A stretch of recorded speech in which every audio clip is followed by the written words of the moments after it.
Welcome. You are now in Ray's Juke Joint. This is Ray the Barber. This is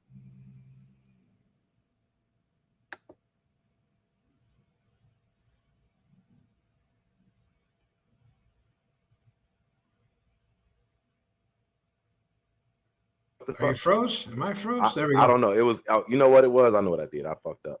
It's all good. We're good. No worries. It's fine. You got us on like the bubbles. Was that on purpose? Yeah. The bubbles was on purpose. I was trying to see if that shit would be decent the whole time. Gotcha. But I don't like it. On my end, yeah, you're in the middle of the bubble. On my end. I'm not comfortable right now, Eric. Yeah. Like this is not ideal for me. Like what? Like there you go. Now you're kind of more in the middle. I'm literally facing different from the camera to look in the camera, which is crazy. Like this, like I'm the camera like got me where I have to sit. This is fucking stupid. I don't know what I'm doing. Like, fucking stupid. I don't like this. This is dumb. Let's go back to our bread and butter. There we go. Like, fucking bullshit. Yeah, I was sitting up here like, why am I not in the fucking screen and shit, bro? Like, this shit is crazy. Anyway, shout out to everybody that's already here. Thank you guys for tuning in to the Pickoff Show. Eric, 4th of July is over. Yes. July is a big month. Draft, trade deadline, etc.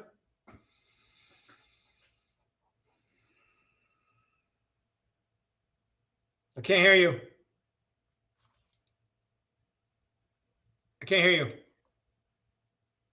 It's happening, E, and I don't understand what the fuck is going on. You're on mute. Now you're not. You're on mute. Bro, listen.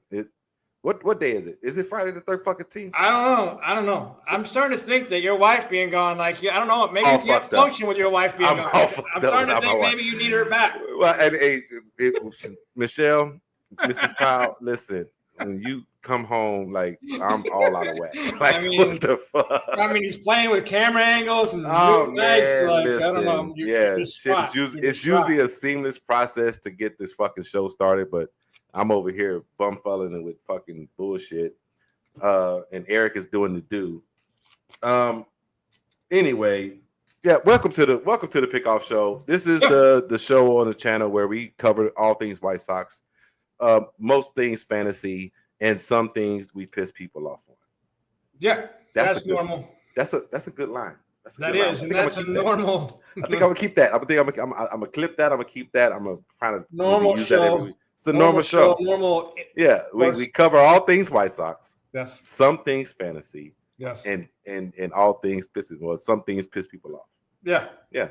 That's our show in a nutshell, y'all. Well, sometimes we piss ourselves off. I told you. I sent you a message the other day. I said sometimes I just hate knowing what we know.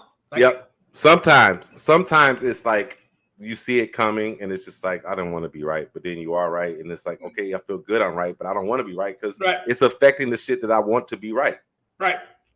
Yep. And if you got a problem with what I just said, rewind it later after the show ends and go back. It made fucking total sense. Yeah. Okay. It made total sense. No, I understood it completely. Yeah. Anyway, Eric, we had a tragedy happen in the family on the South Side over the weekend. It broke me down. The news broke. We were in a space. Me, Justin, Nine, Junior. I don't know who else was there, but I know those are the Sox fans that were there.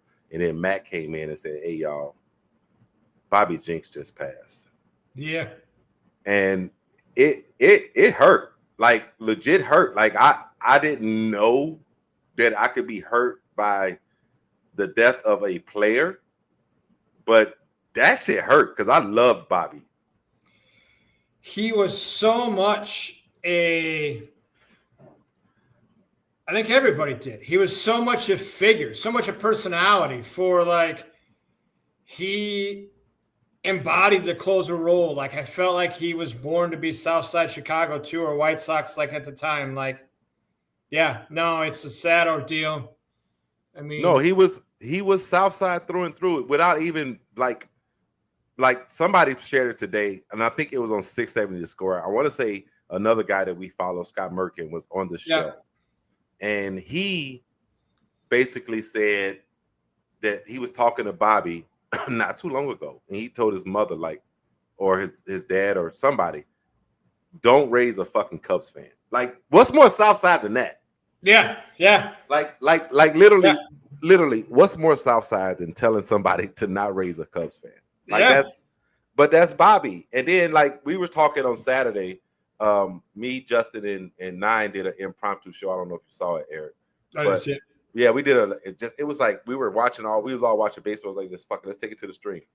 And we did. It was a good show. And shout out to Nine, shout out to Justin, BGR, shout out to everybody over there. The thing about Bobby that people forget is Bobby was in AA when he got the call. Yeah. And Bobby came in as a rookie and helped us. And ESPN, listen, that you get that, right? Like they said, ESPN puts out a fucking he was on the roster of the 2005 Chicago White Sox. No, he embodied the 2005 White Sox. This rookie comes in what, July, August, and closes the fucking World Series in 2005. This guy on your screen right now, Bobby fucking Jinks, embodied what the South Side means. He came in and he just dominated with a fucking over the top, just massive fastball, heavy as shit, and then he would hook you in with that goddamn hammer, and it was over with. It was over with, and it was just so good to see. And Ozzie Guillen said in a documentary, he said it in multiple interviews, he had no qualms going to the big guy, bring the big guy in, you know. And one of his, you know, you've seen the video over and over, but like when Ozzie was walking to the mound, and typically Ozzie fashion was like, that guy, I ain't doing none of this. I want that guy. Like, give me the big guy. And everybody that knew exactly what he meant and exactly who it was, you know, or whatever. So, I mean, he had 41 straight saves. Yep. No, he. I mean, everybody knows somebody affected by cancer, and it's such an ugly deal. But he was getting the managing from what everybody said. Everybody loved him, which I can completely see. Everybody said he was very good at it. Like, it sucks for, 44, I think. Mm-hmm. No, 45. He was 45. Well, was he 45? Yeah, 45. Yeah, I think he was 45. Yeah. It might 44 or 45. Either way, it's young as shit. Like my mother, you know, maybe that's why it hit me so hard. Like, cancer is a motherfucker. I hate cancer. Yeah. You know, my mother has it. It sucks. I can't stand that disease.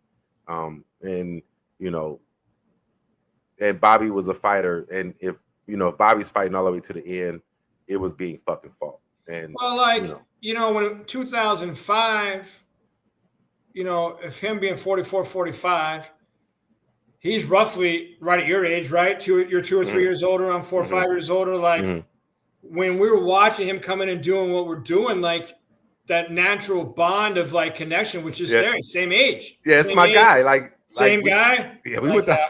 Yeah, I was in high school when he was in high school. Body type, it was very easy to identify with Jinx for sure. And the 05 Sox are getting ready to do a reunion here in a week or two. Yeah. And I plan to be in attendance. Shout out to Smoking Jay, who's gonna help me.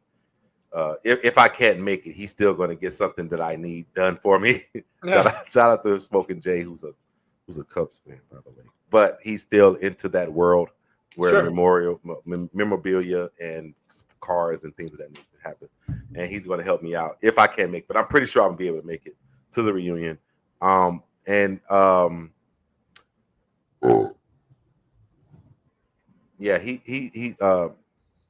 know it's going to be a somber tone when they all reunite, and when they have it at the rake, I'm gonna try to be there. I know he was planning on trying to make it. Like at the Burley, I think it's the Burley statue reveal that they're all going to be there, and I'm gonna be there too. I'm gonna be at the rake. Yeah, me and Justin, and I think Mac we'll all be up at the rate for the Burley reveal.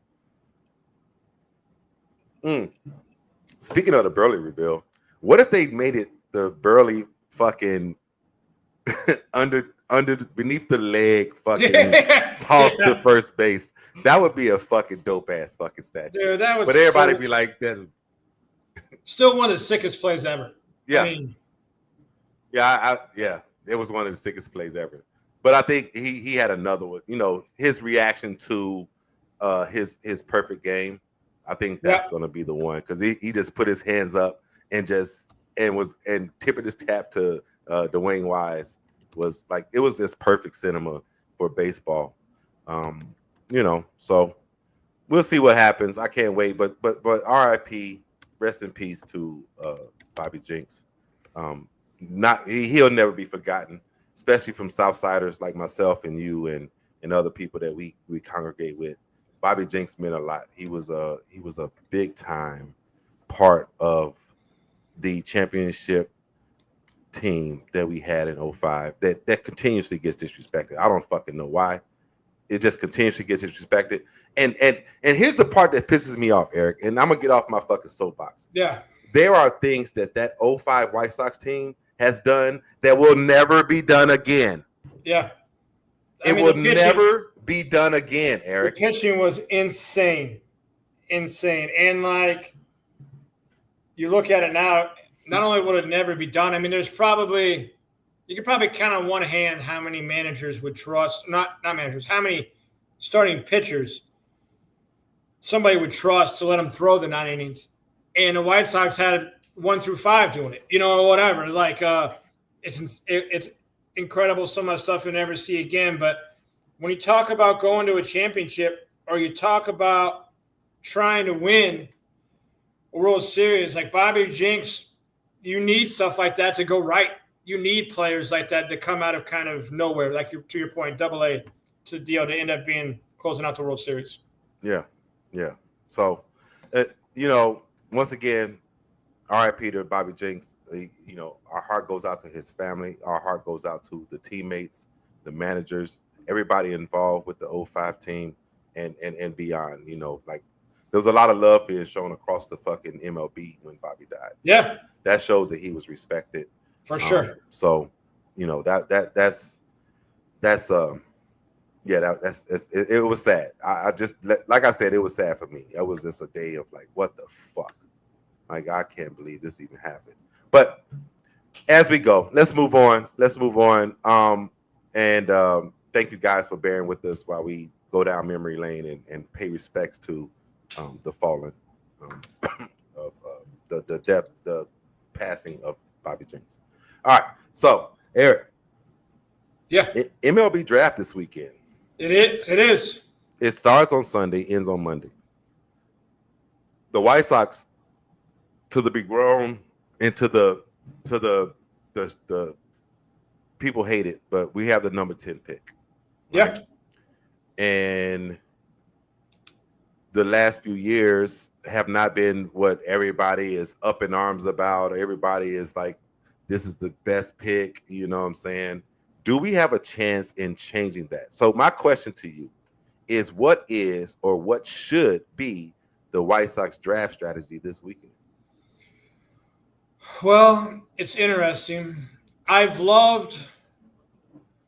think they changed right about the year after 22 when they like overpaid number one, rounds 1, 2, and 3. I love that strategy. I feel like there's overslot. I feel like there's a lot of players to have. One thing that's important to think about too is I know people are upset at 10 because we didn't qualify for the thing, but this year it's going to benefit us because the Rockies don't qualify. So like the Rockies are going to have the worst record the way that it looks, but they don't qualify. So they'll be back to the best they can do is 10. But also keep in mind, when it flips, the White Sox will be first in the second round. So, like, it's almost like getting 2 first-rounders, one kind of mid and one towards the tail end of the thing. But it's going to be very interesting to see. I mean, I know you have it there somewhere, but I'm going to bring it up right now. I'll bring it up Shirley's little announcement, I can see him going a lot of ways. And I've read a lot of – probably is not a mock draft. I haven't read it, even ones that people don't do and don't put out. But it's very intriguing what's going to happen. I think you can write off 5 or 6 of the top guys that won't be there. But the question I've been asking myself right here is, what do you deem from this? When he starts off with the 2 college hitters, there's 2 strong college pitchers. Like, does he say what's on the top of his mind first? Right. Or did he hide and did he say the prep shortstop's last on purpose because of where they plan on going? To me, I'm guessing they have probably. Can you let the fans who don't know who Shirley is? Yeah, I mean, he's in charge of the whole entire scouting, the marketing, the whole deal. He's going to lead this draft stuff. Yeah, so, I didn't want that to go unknown before. Yeah, this is where it's going to head. So, like, I've been trying to think psychology-wise when he starts off with 2 college hitters. First of all, who are the 2? Yeah, I would guess it's the kid from Texas A&M and probably Sullivan from Arizona. But, you know, Gavin from Tennessee's got a little bit of love. So I could have seen 3 possible hitters, but he's obviously ruling out 1 there. So that's intriguing to me. The 2 college pitchers they like, everybody knows Kate Anderson's gone, Doyle's gone. So are they hoping that Arnold falls? And do they like Witherspoon out of Oklahoma? Or do they like the kid out of UC Santa Barbara that was supposed to be number 1 going into this year? Like, that stuff has me really intrigued. And then the 4 or 5 prep shortstops, it's loaded with prep shortstops at the top. So it'll be interesting to see where they go. I mean, I can't wait for it. I hope you and I can be on when it goes down. I'm pretty sure we will be. But some names that have been floating around about the White Sox. Yeah. There are a couple names. Billy Carlson has been named around. Yeah. JoJo Parker. Yeah. I showed the guys some Billy Carlson swing mechanics / highlights, whatever. And I think the overwhelming thing we came away with is he's slim. He has a lot of growth to go in his body, but the swing is there. And he has an 80 grade arm at shortstop. Yeah. Like he's great out at 80. He was a pitcher too, and I don't think he makes it that far. I don't even think that Parker makes it that far, looking at recent mocks or whatever. But that's what's going to be intriguing. Yeah. Yeah, I don't know. Like, I mean, so are we looking at the young man from Wake Forest if we go shortstop here? Or because I think the number one thing I think people are like saying, let's not draft another fucking pitcher. Yeah, I really don't care if they do. If one's there that makes sense, the immediate impact, of course, it makes all the sense in the world. You're finding out right now, if you don't understand the value of starting pitching going into this season and this trade deadline. Oh, shit. Yeah, you're right. I mean, because, goddamn, there's so many pitchers that are fucking on the eye. I think pitchers for the MLB is 65% of the ILs in the league. Yeah. No, I agree with you. So, like, if one of the big 3 – but I don't think they do. But if one of the big 3 of Arnold, Anderson, and Doyle probably are never making it. But if Arnold would fall that far from Florida State, the White Sox are taking it. I'm sorry. He's going there. But, like, I don't think he's going to fall that far. But what I'm curious is, are they interested in the Witherspoon, the right-handed pitcher from Oklahoma? He's been a huge stock riser. The other kid was Tyler. I might screw his last name. Bremner, I believe is what it is. Bramer. But let me see if I can. I have the Bremener. Yeah, I have the. But he's out of UC Santa Barbara. He was supposed to be the overall. There was 2 guys that were supposed to be overall number 1s. If you go back and look at early mocks when the season ended, and it was the outfielder from Texas A&M who was teammates with Braden Montgomery, Jace. I want to say it. I can't. You said he was a pitcher from where? He's from UC Santa Barbara. UC it's Tyler and it's Bremner, probably, I guess is how I would go about saying it. Why the fuck am I not seeing? All right, hold on. This shit is crazy. Because I have a list, right? But it's not giving me the pronunciation. Not pronunciation. The school. The school. Oh, got it. Yeah. So Jace, I have it now. Like Jace Valette, whatever his name is, like they got him, he was supposed to be consensus number 1 overall going into 25, and along with this pitcher. And Tyler started off the year super slow, finished super strong. When he talks about having you're talking about Jace Lavalette, and then you was talking about Tyler Brimmer. Yeah. Brimner from UC Santa Barbara. Yeah, they're both right-hand pitcher. They both were supposed to be consensus number 1. Yeah, I think kind of struggled a little bit this year and kind of lost their spot. But yeah, another name that they said prep wise was Cunningham. Yeah. Gavin Killen has got play at Tennessee. They've mentioned as being a possibility. He's second base. It's going to be very intriguing to me where it falls. So what happens if Parker is there? All the people we just mentioned are kind of there. To me, I think they're going to go bat and turn around and go bat again, because with all the prep guys at the top, a lot of these college bats, they might be able to overpay in the second round at 1, give them some first round money to get somebody in here, right? And to kind of fit in the mold of where all the layering's at. So I think they're going to go. I think they're going to take the best hitter they can get at 10, then turn around and go college bat again would be my guess. But I can't wait for it to kind of all play out. Yeah, I've heard from more than one person that they hate the layering aspect that we present on the show, Eric. Yeah. And I tell them it's there. Like, go look. You will see the layering process happening. It happens everywhere and every deal. It's just a lack of understanding. Yeah. So I hit you up the other day. Yeah. And I said, okay, Colson has graduated. He's up now. We're going to talk about Colson in 1 second. So Sox fans, just bear with us. We will get to Colson Montgomery in a second. The next move is the guys that are with the dash.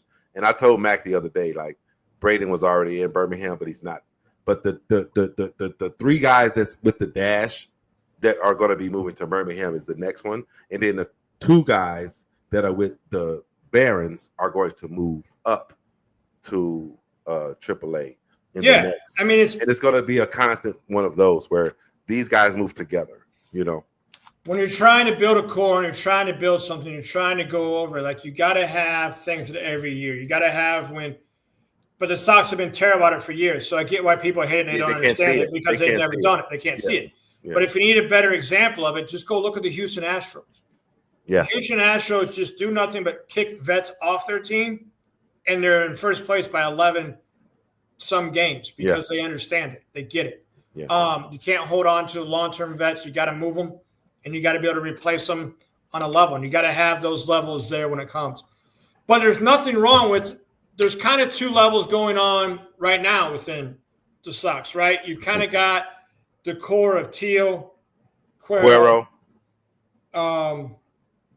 Chase, and Colson. Vargas now. Yeah. That are starting or whatever. And then underneath, you have where Wolkow, Cade, 2 levels down. You have where Wolkow, Cade. Yeah. And some of them, and the Albertubis just got there. Some of those guys are down there. And Sam is down there too. Sam is down there too with them. Sam's on the high 8. Like, he'll be faster. He'll be moving up. But but there's nothing wrong with the first pick. If they decide to go the high school prep route, he could be part of where Cade is, where Cade is at now. Bonner was drafted last year, and that's part of that core. Then you come right back and you get the bat now that's going to fit a little fly up and get into the, I could definitely see that path going down. But it was very obvious last year when you saw a lot of White Sox names on Twitter screaming they were going to take a prep shortstop. There was no chance last year in the layering they were ever taking a prep guy. It was going to be a college player. And you and I told them, and it's important to understand. It's important to understand needs, wants, score, schedule, timing. People forget that they spun the block and came back and got a young guy in the second round. So it happened that way for a reason. You know what I'm saying? Yeah, but you're never, when you have a top 5 pick, you're never going to take a prep shortstop there when the wants and desires of the team were where they're at. Yeah. You needed reinforcements at the top. That was very obvious where it was going. Then if you look after that, what happened? Third, fourth, fifth round. It was college bat. Like that's where they knew they needed to go. Yeah. It was McLean, Saki, and Anacati. Like that's where they knew they needed to go. And you're going to see something very similar here. Could it flip? Could it lead off with the prep shortstop, then come back on a college bat run? Of course. Could it go college bat here and grab a prep kid later? I don't think they go. Personally, I don't think they go college bat here. I think they go upside prep bat. I think prep shortstop. To me, if Arnold don't fall, he's about the only one that could fall, unless they really love the kid from UC Santa Barbara is super intriguing to me. I could see him taking him as a pitcher, and I could see White Sox fans being pissed off, but neither here nor there. That's every day of the world anyway. But like. I agree with you. I think they're going to go prep. Then I think with all the college bats running, I think you'll see them maybe pay over slot at number 2 for somebody that could have been a first-round talent. Then I think you'll just see another run of college bats there. I think is where it's headed. Yeah, well, our plan is to be live during the draft. So if you're nowhere else, come with us. We'll be watching the draft live. Yeah, and it'll be from the White Sox perspective. And we right here. Yeah, right here on Ray's Juke Joint. We'll be doing the draft. Me and Eric. Maybe we'll invite some of our friends just for the draft. Yeah, just to chop it up and see where the White Sox go. Maybe it'll be a whole thing. Who knows? But still, please subscribe. If 9 or Justin want to come over. Yeah, 9 already said if we leave him out the draft show, he's going to kill us. So let's he's already said that. So shout out to 9. Yeah, he definitely wants to be on that show. But I hate this fucking box. I swear I gotta upgrade my fucking streamer box. Yeah. Because it changes my voice like by its fucking self. It's possessed. It's a fucking poltergeist in that motherfucker. Anyway, what was I saying? So yeah, we'll be live Sunday during. Yeah, it'll be awesome. And we're gonna what they do 3 rounds on Sunday and then 3 rounds. I think on it's just Monday. Yeah, I think it might 3. be the first 2 on the first day. Okay, so maybe 2 on Monday. They speed it up, I think. Yeah. Either way, we'll be live. That's the plan right now. I don't think anything is going to come up to change our plans. So if something does, I'll put out a tweet. Either on my page or I'll put it out on the Juke Joint page. But anyway, and if you are here and if you're on YouTube, please just subscribe, hit the like button for us. We're still trying to. You're right. They're going 1 through 3. 1 through 3, yeah. Starting at 5:00. Yep. So we'll be live. That's right after like the afternoon games, or right during the afternoon games, and then we'll just keep it going until we get some satisfaction and we get the 2 picks, and we'll go from there. But like I said, run over to YouTube if you're over there. Please just hit the subscribe button. We're still trying to grow. We want to get this thing going. We will be moving over to TikTok pretty soon to do some live streaming over on TikTok and things like that. So be on the look. We're trying to grow. Shout out to all the guys who are creators and hosts and personalities on the Juke Joint who are going to support this move over. Just so we can all kind of, stretch our legs a little bit. You know what I'm saying? That process, I'm not going to get into that. I'm not going to. Matt, we understand, Matt, but matter of fact, I'll let you answer, Eric. Like, this is Mac. Mac said that thought process hurts them. That's why they possibly missed on what looks like a star in Connor Griffin. Yeah. Cool. So you want to have 1 star, no team. It's just a lack of understanding. But Max, for 6 years now, however long we've been talking to Matt, I can already tell you what he's going to say. You should take a prospect shortstop every time in the first round. Like, he said the same thing when the White Sox drafted Crochet, who wasn't a starter. Like, you have to build around, you have to stream, you have to have deals, you have to have layering, you have to have things. So yeah, and I think that Mac has a point to draft upside. I agree with him on that, but not to the detriment of building a farm. When you are light years away, like the White Sox were last year, light years away. Yeah. The last thing you can possibly ever do with the number 5 pick is miss. Because and you know what has the most upside, but also has the most risk? Taking a prep shortstop. But when you're starting from the worst team ever to play in a Major League Baseball year, the last thing you can do with the number 5 pick is ever miss. You cannot miss with that pick. So you knew they were going college. You knew they were going something they thought they could add to right where Noah Schultz was, right where the other kids were. You knew they were coming in there. It was obvious. Like, and that's where like I'm in the middle of the road because I understand that part. You know, and I also understand where Mac is, where it's like there have been multiple times where we've missed out on guys. Listen, the old regime, Kenny Williams was one of the worst fucking drafters of all fucking times. And Hahn was no fucking better. And that was at the height where we could have built a farm. They literally took Vaughn because they could see a fit right away for him coming up to Major League and helping that team. Where like your number 3 there could have been some more elite talent there. Like they had a chance then where they could have just went the free agency route for somebody and taken somebody different there and moved up. But if you understand the tea leaves and you understand the cards, you're going to get where they're going to pick next and where they're going to go next. And I could definitely see them going prep here because they have a little bit of a prep build out now. And they do. And they have the layers ahead of the prep guy to sustain us until he's ready. And it's number 10. And it's number 10. It's not number 3 or it's not number 5. It's number 10. Yeah. So like you can be a little bit different there. It also will determine on what they're hearing in the trade deadline. What prospects are they doing there? Are they going after the young kids possibly there for the prep side or kids that just came out of the international class?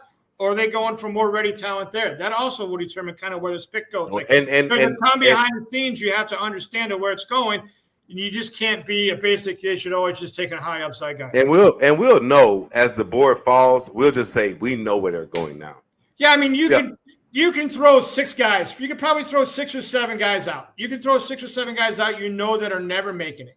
Yeah. You know that Cade Anderson from LSU is never making it. Liam Doyle from Tennessee is never making it. Ethan Holiday is never making it. Eli is never making it. Ike Irish is never making it.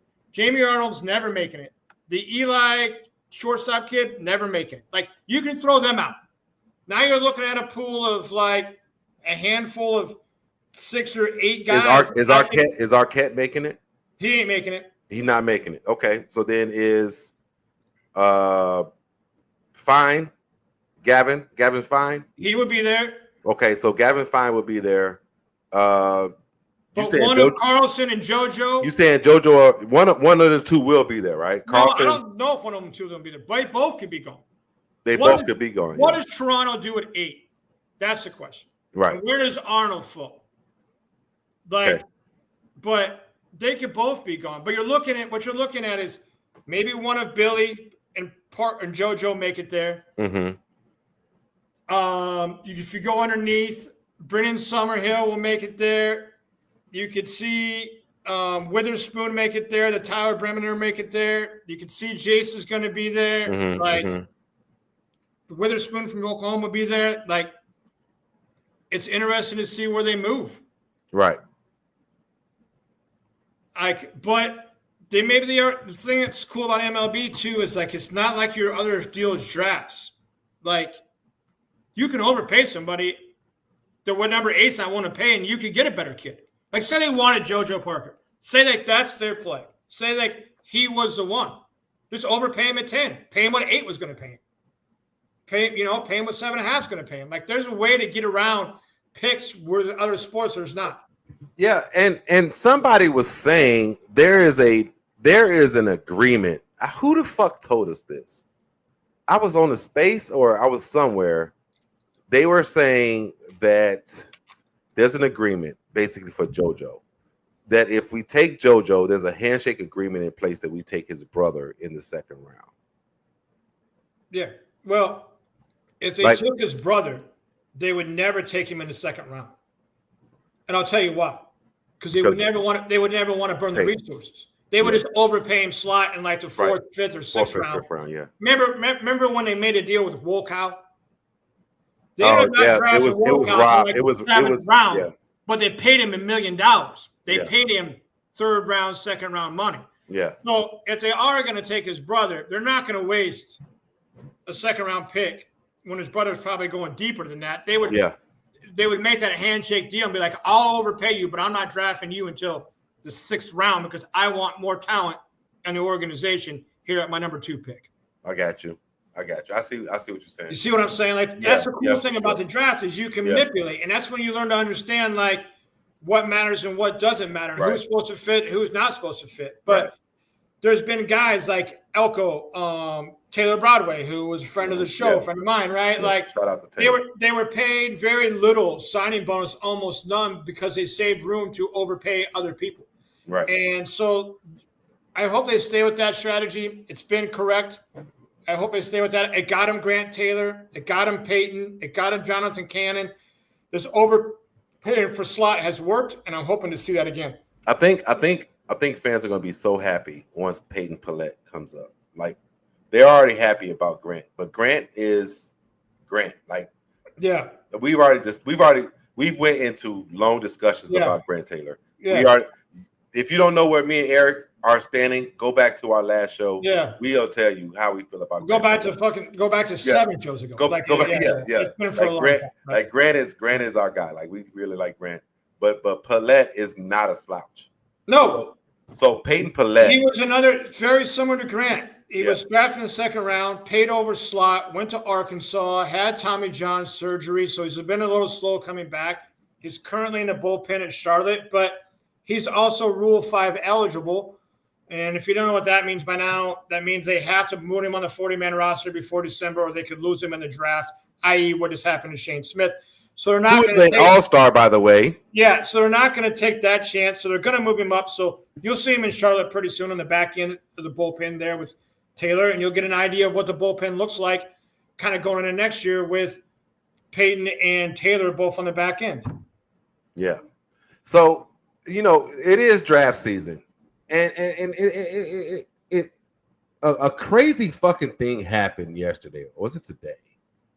Either way, a thing fucking happened, Eric. Why does this fucking happen? And this is outside of the scope of the White Sox. But this is more front office stuff that we like to talk about. And this is a week before the fucking draft. Yeah. And the number 1 team in the draft, the Washington Nationals, decided that it was fucking time to fire their GM, who has amassed a talent pool like no other from 2 trades, right? Yeah. One in particular that we fucking love, James Wood, right? Michael Soroka, I'm not Soroka, but Sikora, or whatever how you say his name. Right. Susanna was in that deal. Yeah. C.J. Abrams was in that deal. Abrams was in that deal. Brady House was in that deal. Yeah. All these guys are on the team right now contributing. And this was the guy, the GM, Nationals. I'm reading from the screen. Nationals fired GM and manager, right? Yeah. So Davey Martinez is gone, right? And their GM, his name leaves me right now. Shoot. But they're both gone a week before the draft. What the fuck, Eric? Yeah, so let's take them individually, right? It was Dave Martinez was a manager, right? And then Rizzo. Rizzo, that's his name. Rizzo. Yeah. Let's take them individually. So go ahead. Rizzo was a scout for a long time. A lot of scouts bust out as GMs. It's not meant for GMs on a deal. Doesn't mean he won't land a job somewhere else, but I mean, there's a difference to the business side of this deal than there is to necessarily what a lot of the scouting brings to you. But he has a director of scouting underneath him. So does it impact the draft? Not really. He oversees that department. He probably gives them goals. He gives them tips. He gives them things, but it doesn't really change their draft. Like as the top man of the deal, he has polls underneath of him. Somebody else is going to oversee it. It's no different than, Getz trusting Shirley to do what he does, right? If they're going to give him reports, they're going to give him stuff. Of course, they're going to collaborate. But what this tells me, for him getting fired, for the GM getting fired right here, This tells me that the owner pulled him in, said, what's our draft strategy? What's our trade deadline strategy? What do we look like 2, 3, 4, 5 years down the road? Because one thing that's blown my mind so far is how is C.J. Abrams, James Wood, Brady House, Kenzie Knorr, how are these guys not locked up? How are they not locked up? You trade away your franchise Juan Soto deal. How are these guys not locked up? And he's made some absolute terrible signings.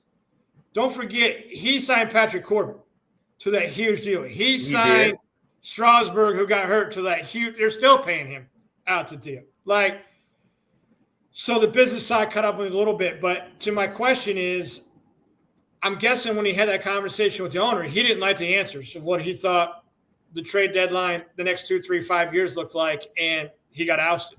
And he got rung up. Okay. Well, that makes sense. I'm seeing that one down. It's like that he had a meeting pre-draft with the owner, and it sounds like from what you're saying and from what I've read, that the direction he had going forward for the Washington Nationals did not align with what the owner had in his. It wasn't what he wanted to hear. Yeah. Or it wasn't in much detail, or he wasn't prepared. Who knows how it went down? But from what I've understood, from the business side of it, there hasn't been much of a plan there. Yeah. So let me ask you this, and this is just front office politics type situation. So because we have teams that understand cap, right? Yeah. Well, not necessarily cap, but understanding, right? Yes, taxes. They understand when to sign young players. They have guys locking up, i.e., the Boston Red Sox have already locked up Christian Campbell. And I think they did that strategically. And you spoke on it when it happened because they still have to pay Mayer. They still have to pay Roman Anthony. They still have – they locked up Sedon too. I think they locked up Sedon. So but there's one more I'm missing. Well, they signed Crochet, right? Yeah. They extended him. But what I'm saying – But they got Mayer. They got Roman Anthony. They got – There's one more. Campbell, but there's one more, ain't it? Isn't there one more they brought up? Oh, was that the big three?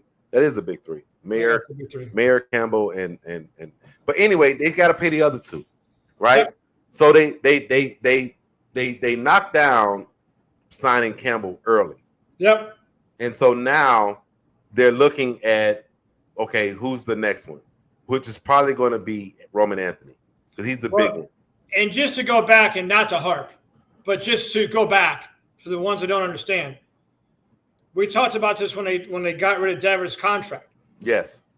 This is all part of, if you don't get what layering is, you can't really have a discussion on baseball. Because why do you think Kyle Tucker got traded from the Houston Astros, who's an all-star?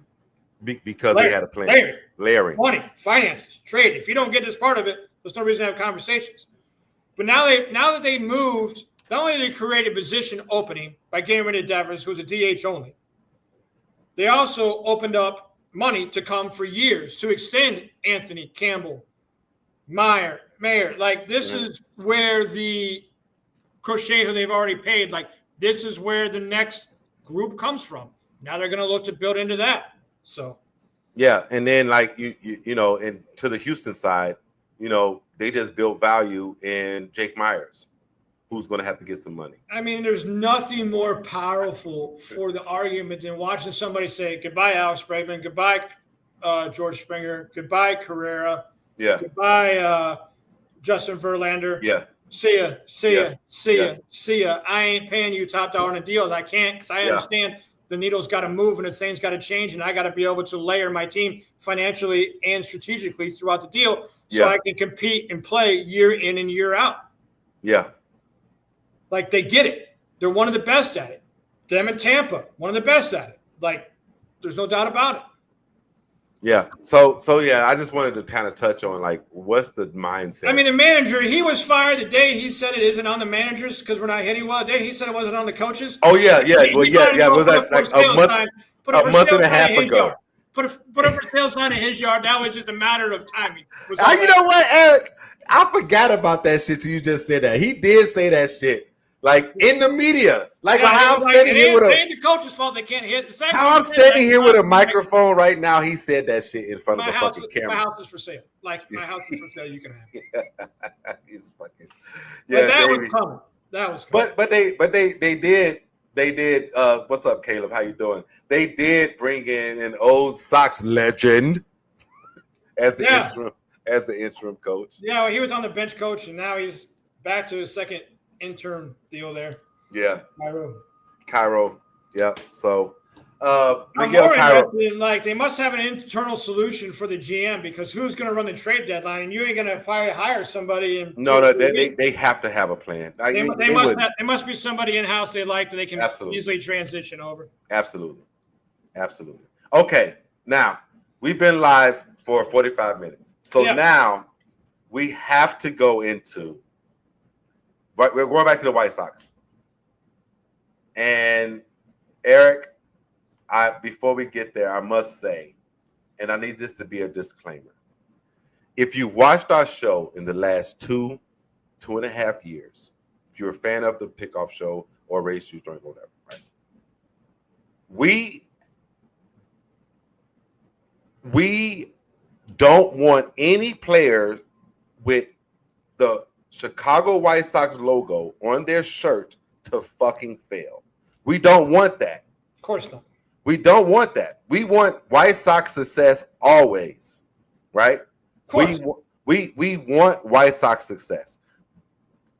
On the other side of the coin, what does White Sox success look like, and what does players with the uniform have to do, or what is a performance review of a Sox player that will have success on the major league level looks like? And the only reason only way we can fucking measure that is numbers and performance that the player does in other uniforms outside of the Chicago White Sox uniform. Now, having said that,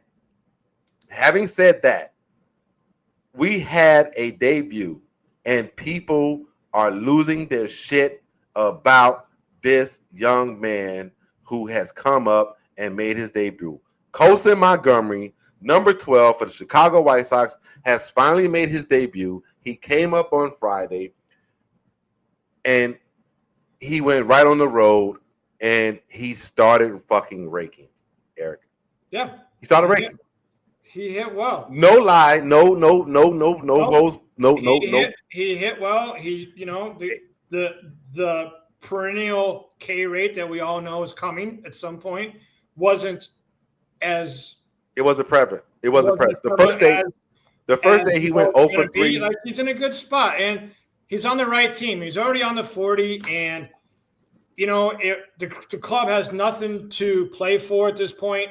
There's no reason not to bring him up and try. But this again, we've taken heat for, I think it's been 3 years we've been talking. Like, he's never been our number one prospect. Ever since they drafted Noah Schultz. He wasn't in our top 10 last year when we did it. But people fall in love with MLB pipeline. People fall in love with draft picks. People fall in love with stuff. But he dropped out of MLB's top 100. I think they recently put him back in. Yeah, he was 95. He was 95 when he got called up. 95. But the way that we go about stuff and the way that we do stuff is the reason it ends up telling you things that are going to happen. There's a reason why Elko's in Charlotte. There's a reason why Oscar Colas never made it. There's a reason that things are going to happen. Like, it's important you understand the data. And if you don't understand the data, you're going to end up looking foolish. The data that we're talking about is just every day what your at-bats look like in a cumulative. Let's take this sample size and let's extrapolate it to success. Let's hold on right there too, because sample size, that's such a key point. Yeah. If you're not talking at least 100, I'll say 75. If you're not talking 75 at bats, I don't give a shit. Go talk to somebody else, because what happens in a 10-game stretch, a 1-week stretch, a 3-game stretch, a 50 at bat stretch, nobody in the free world that understands anything uses that sample size to what they're going to see. Nobody. No, I agree. And before we really get into this, if you're on YouTube, please subscribe, like the show, like all the other shows. Yeah, this is going to be the part where people are going to want to hear what we're going to have to say. This is the part. So before we get into it, go ahead. And if you don't like what we say, unsubscribe. I don't give a shit. It's just, but no, I mean, subscribe still. Just tell us to fuck off. We're okay with that. Yeah, you can come in the comments and tell us go fuck yourselves. Yeah, that's fine. It won't be the first time or the last. Yeah. So where you want to go with this? Let's just start with right now. Let me just pull up. Let me pull up. I'm pulling up my MLB app. Okay, and I'm gonna go to the Chicago White Sox. And I need to get these tickets today too. I will be at White Sox Cubs on Sunday, the 20-something. Nice. I reached out to the ticket office. They got back to me. I haven't followed back up yet about getting us some group stuff or getting us a suite in August. So, in August? That's what's up, bro. I'll follow up when I get a chance to get back to them. But. Yeah. So I don't know. Where do you want to start? Do you want to start? No. I wanna make sure I give the numbers where he is right now before we even get started. Oh, you're gonna give the 3-game sample size? Yeah, I'm giving the 3-game sample size. Right. Eric, stop. I'm gonna do it. So shut up. Don't look at me. Don't do that. What the fuck? I know. So I mean, they played another AAA team in Colorado. Like, what are you doing? No, but I have to be real about it. I probably have. I can probably. No, I have it. It's right here. It's right. It's right the fuck here. Okay. All right. So 3 games, 10 at bats. He's 5 for 10. Yep. 1 triple, 2 RBIs, 2 walks, 2 strikeouts, 2 for 2. K ratio right now. Yep. Okay. He's hitting 500, 583, 700, 1283 OPS. After 3 games, Eric, after 3 games, 1283 OPS, baby. You couldn't ask for a better start. No, you could not. And I think they should have all rookies go against the Colorado Rockies in Colorado. Absolutely. Just cut their teeth. Yeah, just to cut their teeth. Yes, every rookie should start their year off of Colorado Rocky pitchers. In Colorado. In Coors. Yeah. Right? Right. Yes, absolutely. Yeah. Absolutely. And I wouldn't want it no other way. Because I want Costa Montgomery to have fucking success. I want him to have success. Chicago White Sox fans. Ray the Barber. Oh, wait, over here. Eric, God damn it. Eric wants him to have success. What does success look like? That's the key. What's he capable of? What's his ceiling? What's his situation? And we talked about this early preseason, whatever. Like, we know his limitations with the bat. We can talk about that. We know his limitations at shortstop. We're going to talk about that. So what is a chance that he can be a productive player for the Chicago White Sox for years to come? Well, going to have to find him in a position where he can be a plus fielder, for one, because the limitation on the bat isn't going to allow him to be a negative in the field as well. And then you hit a big one right there. Can the walk ratio somehow go up, and can the K rate somehow go down? And I don't think either can truly happen, but if he's ever going to be able to stay at this level, both of those are going to happen. But he would be breaking years of trends to do so. Yeah. No. Okay, hold on. So what do you want first? Do you want his 2024 season ending numbers as far as like shout out to Thomas Nestico. He's always so gracious to allow us to use his. Let's go fielding first because that's probably boring. Put up the graphic that I. Oh, okay, all right. So we're gonna go fielding first. So that's the boring side of the game, right? That's the boring side of the game. Let's go fielding first. Okay, all right. Here we go. There we go. All right, here you go, Eric. Yeah, look. So this is number of games played, number of errors, and what it would come to if it was 155 games. Year over year. He would have led the league in 21, 22, 23. He would have been third in 24 behind Ellie De La Cruz, and 1 error behind Gunnar Henderson, which we both know he's neither one of those players. And if he would have played as many games as Henderson, because he played more than 155, he would have tied him. He would have been like 1 behind the deal. And that's without assuming – this is at the AAA level. So this is without assuming he's not going to make more errors at a harder level where the ball's faster, being hit harder, the players run harder, the players run faster. This is if he just stayed even on the deal. He played 60 games this year. He would have ended up with 16 years, would have put him in the top 10 number of errors if at just a AAA level. Just a AAA level. So, like, he's not going to be able to hold down when you're looking at – you can kill the graphic. Go ahead. All right, I got you. I'll kill it. If you've learned or heard anything from Getz since he's been here, up the middle defense is his thing. That's his fucking baby. He loves that. There's a reason why last year it was Nicky Lopez and Paul DeJong. There's a reason why it was a kid started this year. They finally cut. Capra. What's that? Capra. Well, Capra also. Oh yeah, they signed Capra. Oh, you're talking about shit. I know what you're talking about. Who was the kid they signed? Shit. And I told everybody he was going to make the opening day roster, and everybody was mad. Yeah. I fucking forgot. I know you're talking about. We signed him, and then he started like he played last year's 40 games. He played last year's so. Anyway, if you're in the chat, you remember who the fuck that is.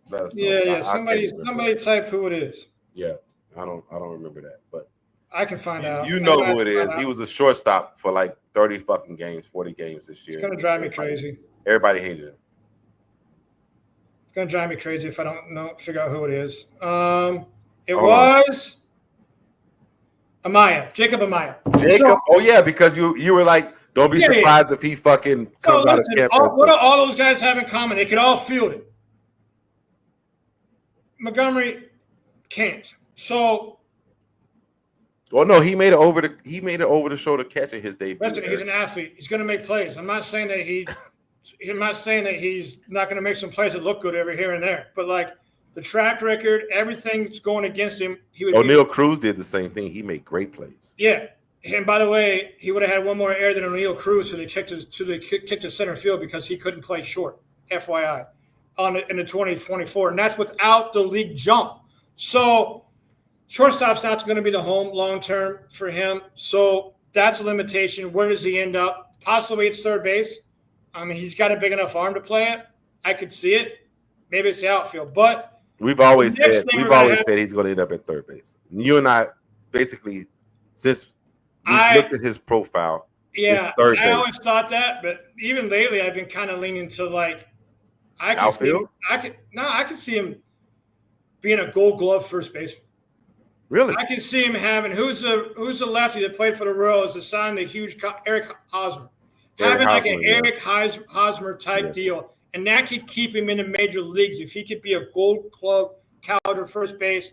They could find a way to hit 15. We could live with the 230, 240 average he's going to have with the lack of on-base percentage, okay slug. You could get by. I mean, Hosmer made a nice career for himself off of being an elite defender at first base. He got a career 230 average or some shit. No, Hosmer. Who am I thinking about? Is it Hosmer? I don't know. I mean, he can hit a little bit, but he was more known for his glove than his bat. Yeah. If he's going to stick, which I think the odds are against him, but I'm rooting for him. If he can stick with the major league team and I end up DFA'd, he's going to have to find a position where he can be. No wonder I didn't like him because he played for the Cubs for like a year or two, didn't he? Yep, in the Royals. Yeah, he went to the Padres and signed a terrible deal. Yeah. He has he had a career 276 average. All right, let's go look at the hitting issues. All right, so what you want? You want the 2024 stuff, or you want the right now? End of 2024, right? Yeah. Do you want to put up TJ's stats? Yeah. You want to go? There you go. No. Here we go. So this is the end of 2024. Let me get this banner out of here. Yeah. Let me get this out of here. So we know we're talking Costa Montgomery. That's all you're gonna be talking about for a minute. That's it. Right. We're going to finish the show right here. So there you go. Go ahead, Eric. yeah, I'll be quiet. Look, exit velo. We know he hits exactly the ball what you and I would say. This would be a profile that we would throw up on. We wouldn't love it. 100% pull. You and I have talked about that for years. Mm-hmm. Fly ball. What's that bring? K rate. Chase rate isn't even on here. He don't use chase rate, which I wish he would, but I don't think it's readily available. I don't think it's. Oh man, Hunter Green hurt again. What? Yeah. That's readily available in the deal. But what is intriguing and what can go is he can move the ball. I mean, look at the max EV, look at the 90% percentile invite. He's in the 72% in AAA. He can move the ball. Yeah. But with the whiff rate, he touches it. But the whiff rate, the K rate, the pull rate, even though the pull fly ball percentage is nice, there's too many holes here. You can never possibly make it when you're supporting a 30+ K rate, i.e. Tim Elko. You just can't make it. Yeah, this was at the end of 2024. We didn't get talked about 2023. But this is the end of 2024. All right, so that's that one. And before he got called up, this is what it looks like. So this was this year. Yeah. Before he got the call up. Okay, so his K rate was even higher. Okay, so it's 30. Look at his ex-Woba. What's the ex-Woba? What's that? 207? Hold on. Let me break this bigger. I can't see. 293, 12 percentile. 12 percentile? Like, oh, wow. Yeah. Okay. It's overwearing. So how can he beat you? 40 speed, 40 speed, 30 field. I mean, anybody that thought he could be a shortstop, look at the field breakdown. 30. Like, can't play, so it's going to be very hard for him to ever stick at an MLB roster. Now, go ahead and kill this for a second if you would. Well, before you go, the whiff rate is a 33 percentile. Yeah, that was the same as the year before. Yeah, and then the walk rate was lower, but I think he's walking better right now. I think the walk rate is a little bit higher. I think it'll be higher. Well, if you're in the bottom 20%, bottom 35% whiff, bottom 5% K. Yeah. Your ex-Wob was in the bottom 15, 20%. Like, this is not a profile that can succeed at the MLB level. Now, some jackass somewhere right now is saying, oh, yeah, but you didn't see what happened since, like, Ryan Fuller went and fixed it. You didn't see, like, the deal. You didn't see how hot he was from, like, May 13th on. Well, let me go ahead and share my screen. Go ahead, share your screen, E. But here's the thing, Eric. Nobody pays attention to because the only thing they can read. Are you talking about when they pulled him out of Charlotte and sent him to hitting school? Yeah, and then he came back and he fixed all that. So all that stuff you guys are showing is like it's not real. It's not relevant, right? It's not relevant because they fixed it. This is Colson Montgomery. Let me know. Can you see it? Hold on. It's not there yet. Maybe I just gotta hit it. Let me just see. Let me try it again.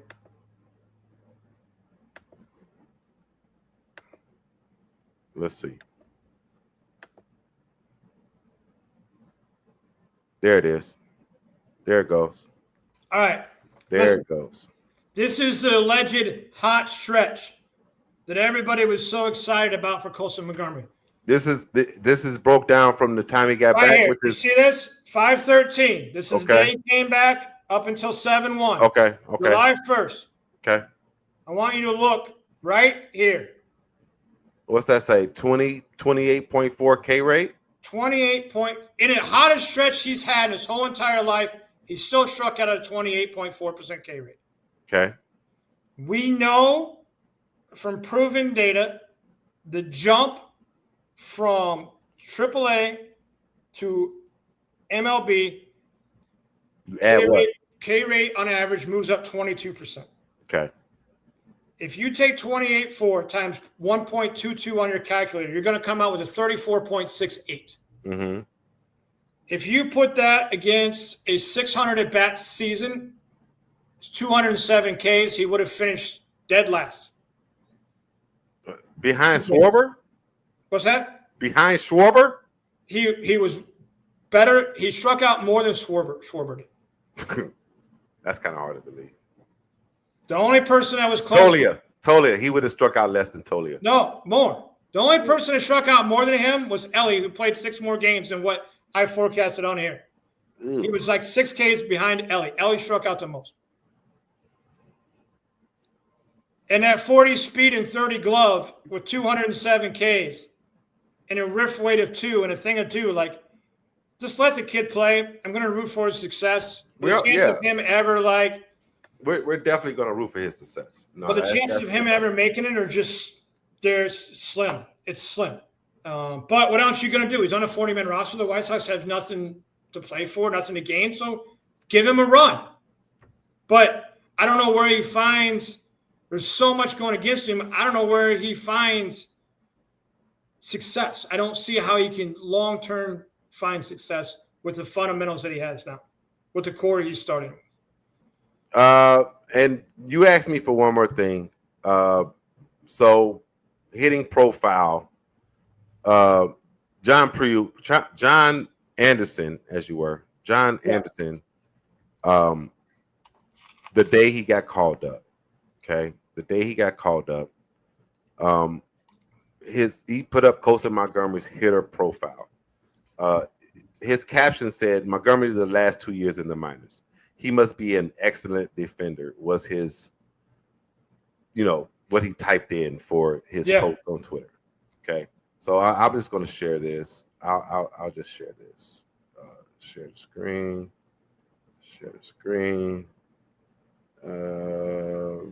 Boom, boom.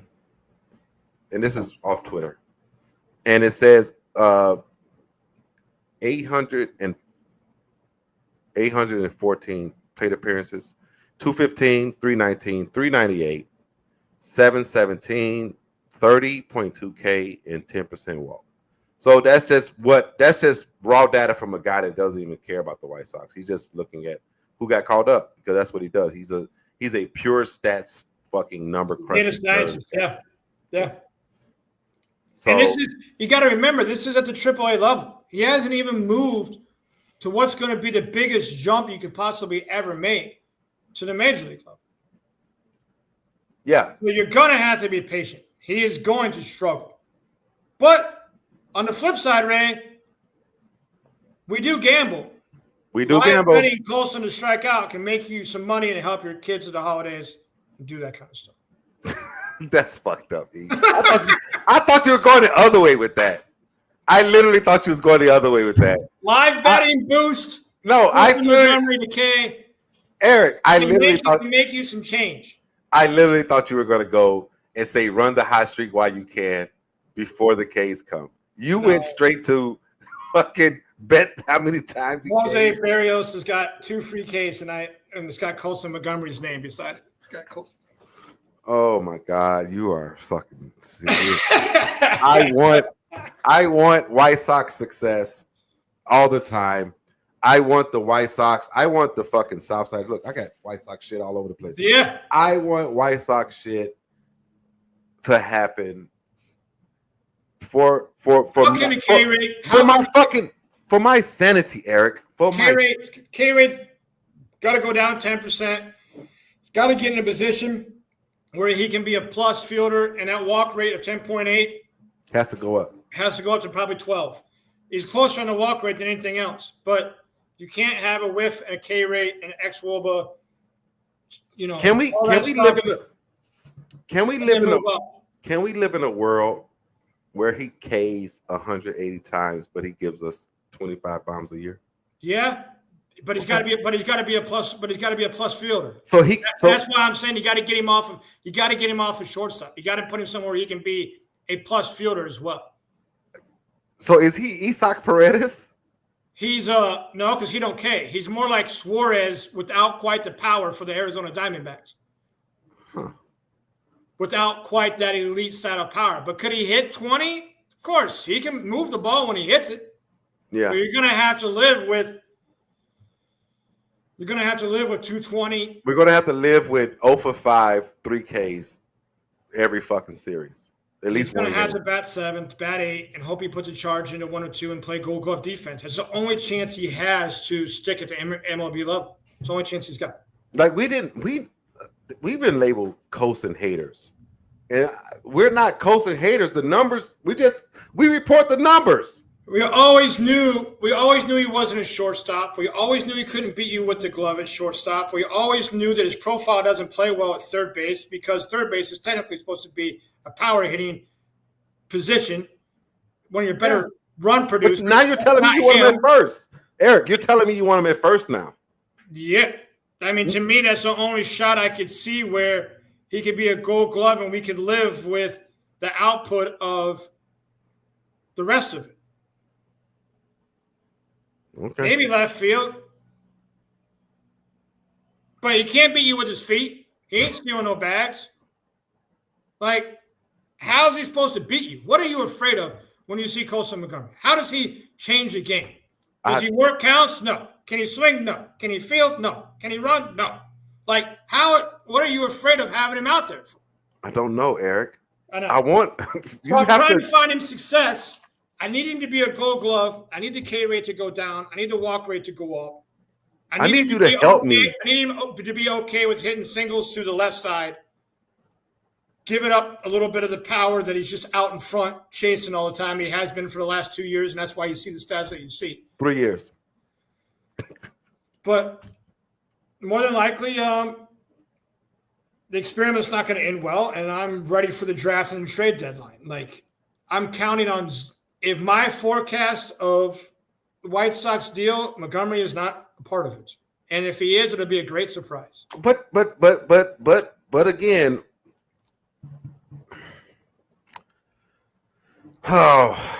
Eric, you have fucked up fandom for people. I want you to know that. Yeah. No, I want you to know you, Eric, have fucked up people's fandom, right? You have. I know. Myself. I hate watching games myself sometimes. Yeah, like you fucked up because you look at a guy, multiple guys that are up already for the Chicago White Sox, and you say this guy has a better shot than Colson Montgomery to stick in the majors. Yeah. And you have a reason, but no one likes your reason. Right. No one likes the reason where I'm sitting here saying, here's the reason why I like a guy, because I don't like people who don't have an approach. Yeah. I don't like people. That's a general statement, right? But those numbers tell you he don't have an approach. Right.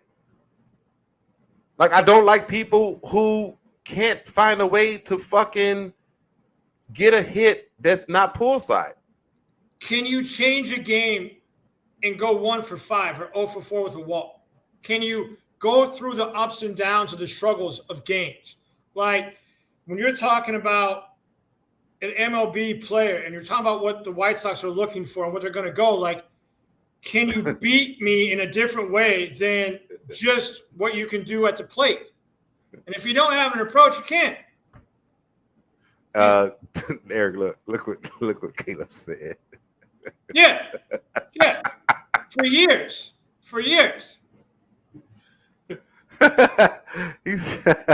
This is fantasy focused, people. So if you're here wondering like what the fuck are they laughing at, this is fantasy focused. We've been in the league together for 3 years now. This is fun. But you know, to end the Colson Montgomery conversation, don't get it twisted. We want number 12 to have success. Yeah. The I would fact love if somehow we're wrong. Yeah, I would love I think at one point he had like a 50-some odd base streak on his low A, maybe when he first started. But like, but everything would have to change. Everything would have to be a complete revamp. He's so far from having a chance now. Like, so you're saying that the stint of him going away and you showed how many games was that? 30?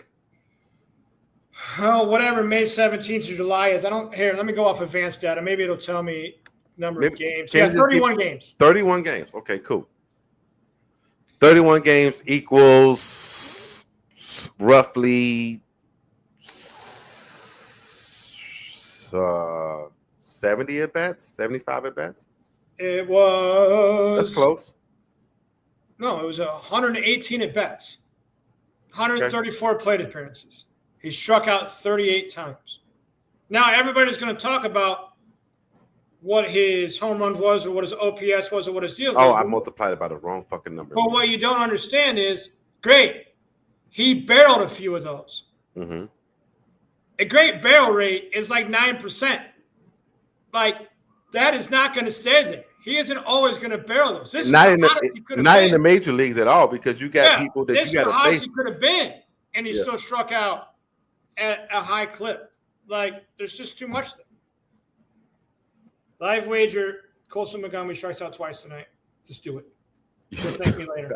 I can't with you. It makes my fucking life harder because you're not around, right? And I'm around everywhere. And you're around everywhere. I'm around everywhere. You still deal with the day-to-day. I do. Noise. I talk to the people every day, and I get fucking noise of. But it doesn't matter. I don't care because like data is data for a reason. What I hate is it takes years and time for it to run its course. Yeah, but I just like. You remember how much shit we got the very first time when we had Dan, our friend Dan, on the show, and we said we do not think Colson Montgomery is the number one prospect from the White Sox. Remember how much shit we got there now? It took 4 years for him to finally get kicked out of the top 100. But we saw then, we knew what was going to happen when the levels jumped. We know what's going to happen on this jump. We know what's going to happen. It sucks. You're right. It sucks watching the games. It sucks ruining the games. It sucks. It blows. I can't hear you. You're on mute again. Did you read my lips? No. Oh, you couldn't? I had the mic covering it. Good, because I said some expletives right there. Yeah. Like, it sucks watching the games. It sucks knowing Elko had no business ever being here. But hey, he got a little pay raise. He'll get DFA'd probably this winter. It's fine. Like, you know, I what I want to say is this: mute. They don't even want you to say it. They don't even want to hear it.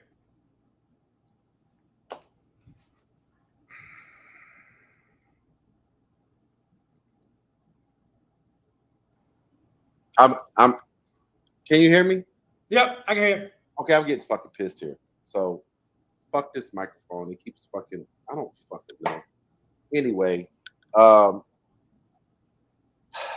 was I finna say? All right, great episode. Yeah. I'm fucking frustrated. Great episode. Thank you. We already went an hour 20. We went long enough. Yeah, thank you guys for showing up and being here.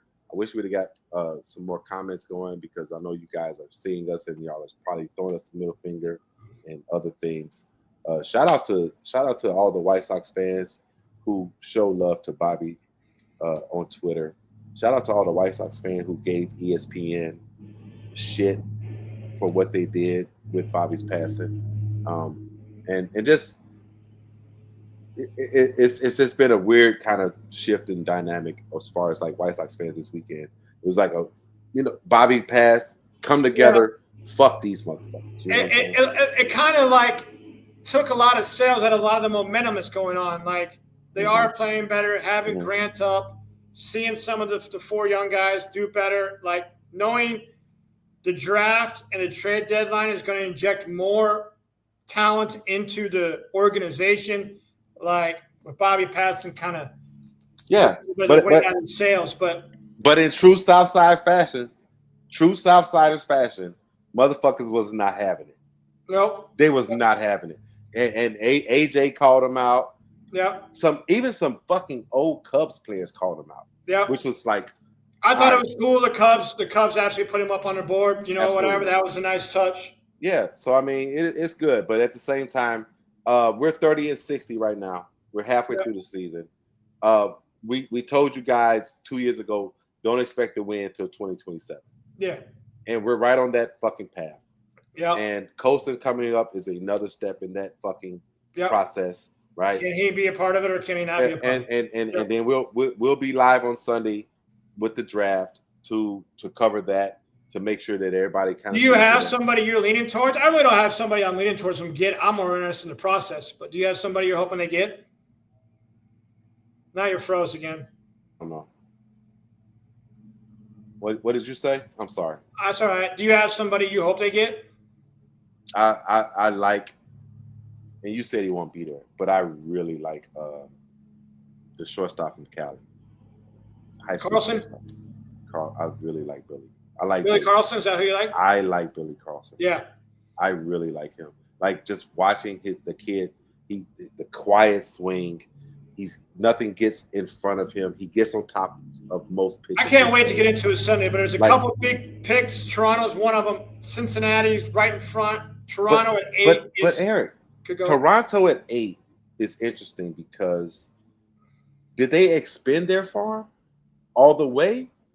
Because they have some guys up right now that are producing.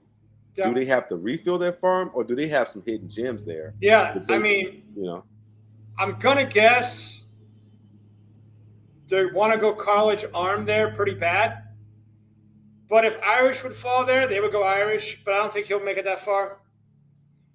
Like Irish is probably the best overall hitter in the draft. But I can't wait. Or are they looking? Okay, we're going to lose Bichette.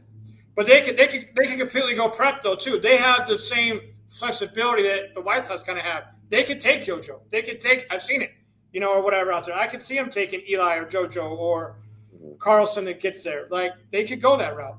They could go that route for sure. That's what's interesting about getting down in the weeds a little bit. Some of these guys are going to have big picks that are going to change what the White Sox might have done or might do. I can't wait. I can't wait for Sunday. It'll be fun. I can't wait. Yeah.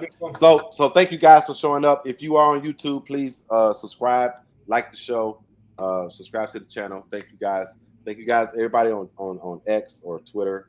I say X because we got to start saying X. Right. Things of that nature. But thank you guys, everybody, for showing up. We appreciate you.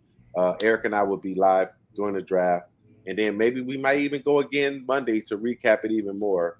Whatever. Well, Monday there'll be live picks during the day too that we could try to update or whatever. Yeah. So we'll go there, and then we'll see you guys then.